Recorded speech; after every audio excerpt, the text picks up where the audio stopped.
Nyo si Marvin, nagre-ready na ng diving gear. Aba, nagmacho man pa oh. Mayabang tong diver na to, nagmacho man pa. Ha? Inakyat. Pero yung mga regular divers, huwag niyong gagawin yung macho man na ginagawa niya. Baka sumabalay kayo. Ito naman si ating dive master. Ready ka na ba? Hindi pa?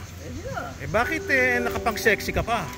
O dapat iayos mo na. Kundi matatagalan tayo kung hindi ka pa ready dyan. Ano? At makita natin. Yan.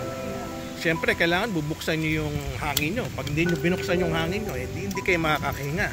Ito po kami magpa-practice diving lang dito sa ating tinatawag na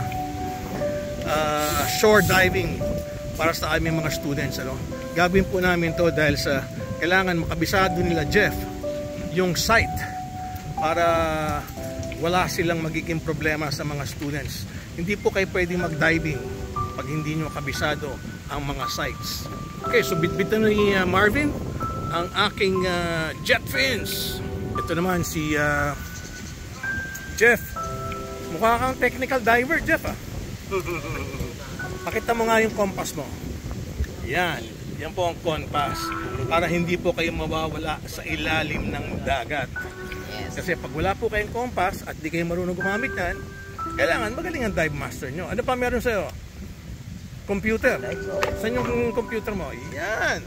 Kailangan kompleto. May computer, may compass. Yan po ang tunay na dive master na hindi kailangan magsuot. Yan, suot niya, ano lang, jockey lang. Mainit. Jockey ba yan? O swimming trunks.